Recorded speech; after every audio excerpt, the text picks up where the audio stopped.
Hello, my name is Jeff Stoltzfus, and I'm the new media tech teacher here at Lancaster Catholic. I'm excited to introduce you to the programs that I'll be teaching this year, which is broadcasting, media arts, and 3D design, 3D printing. And this is room 209, and this is the room where I'll be teaching broadcasting and media arts, which includes graphic design, photography, videography, and audio engineering. And just in terms of a little bit of an introduction to myself, as you might guess from the last name Stoltzfus, I am a Lancaster County native, and I have 3 teenage daughters, and I live in the city of Lancaster, and I'm excited about this new year here at Lancaster Catholic. It's very different, and obviously we wear masks and face shields, and this room is unique a little bit in that we have some nice space here to spread out the students a little bit and be more socially distanced in this space. I also require them to clean their spaces before and after class, and so I'm excited about this year, even with the challenges that it certainly has given us. So I wanted to just introduce myself a little bit, that I have a degree in web design and interactive media, and my background actually is in television. I worked in television for 15 years. I had a recording studio for 10 years on the side, and in my recent past, I've been doing more photography and filmmaking as a freelancer, and now I'm here, and I'm excited to pass on the things I've learned throughout my life to the students here at Lancaster Catholic. So let me go over just a little bit of the details of the class that that your child may be in.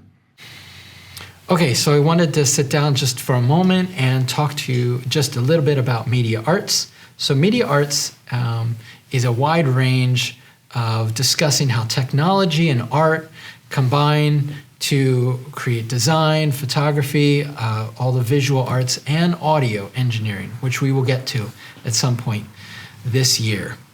So I wanted to just go through the syllabus a little bit. I would also introduce you to Google Classroom. Google Classroom is a very important part of how we are communicating with students this year, including remote students, synchronous and asynchronous students that are with us live in person, and some who are following the work hours after. You can see the stream is already full of content and postings and assignment. These are the assignments so far this year, their due dates, and the students can look back over there. Some of them have more instructions than others and more details to follow, and we're slowly getting into the swing of things.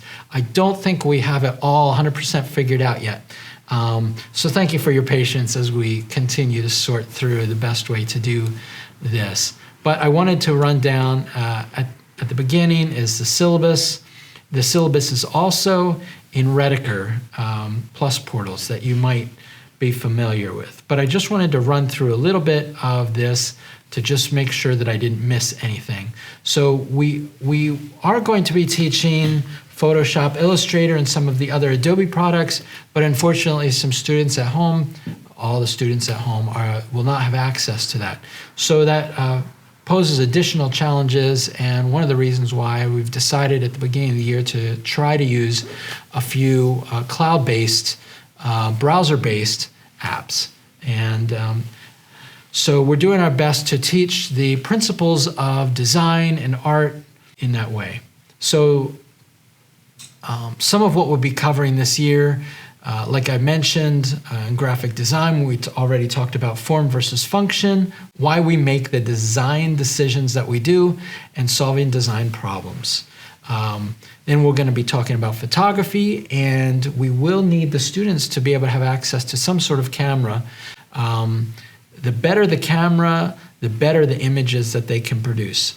And we will allow them to use their phones, and hopefully they'll also have the opportunity to use some of the cameras that the school is purchasing that are not here yet on loan, and we'll be able to have some experience using a good DSLR as well.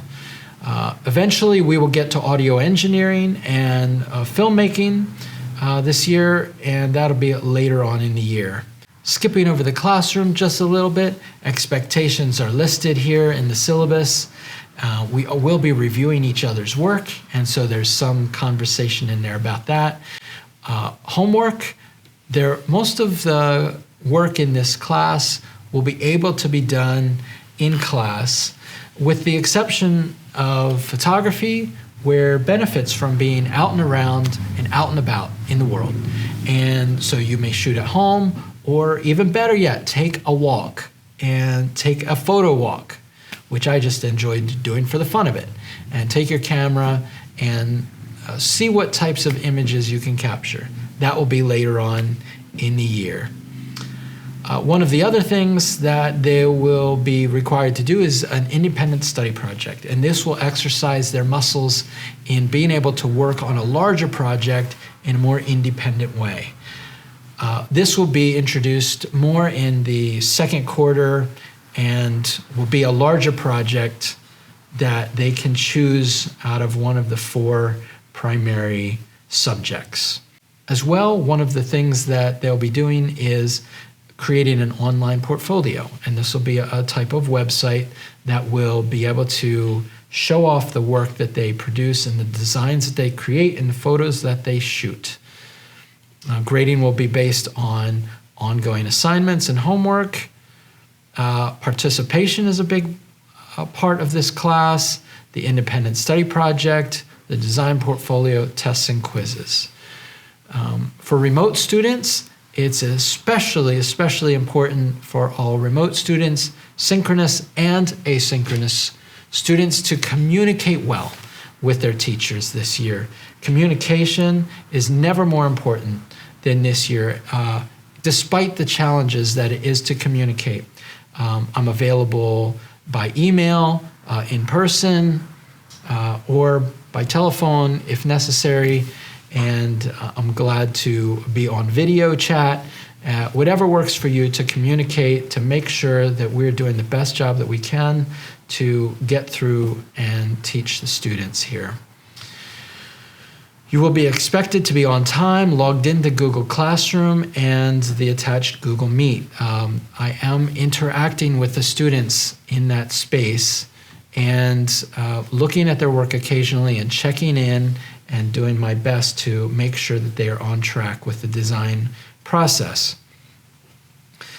Being in a quiet space at home is beneficial, and my expectations as far as them being visible are also high as I teach, and especially since I will be teaching lighting and sound, and their professional appearance on camera is going to be important in the future, likely. And so this is a great time to start developing some of those skills. I'll add just a little bit more information here about the signing out of the equipment. It's very important that the students be respectful of the equipment that they borrow. Electronic equipment can be sensitive to temperature, to moisture, of course. And it'll be very important that as they sign this equipment out, that they treat it with respect and that it comes back hopefully in the same condition that it left. We do want the students to borrow some of the equipment so they have the chance to learn and use the tools that we use to photograph and film and shoot. And so we want them to borrow it, but we also want to make sure that we get it back. And with that, I'll just wrap up this conversation. I'm disappointed that I didn't get to meet all of you, but I'm really looking forward to each of your students coming to class, whether it's remotely or in person, and having a great experience here. Thank you. Good night.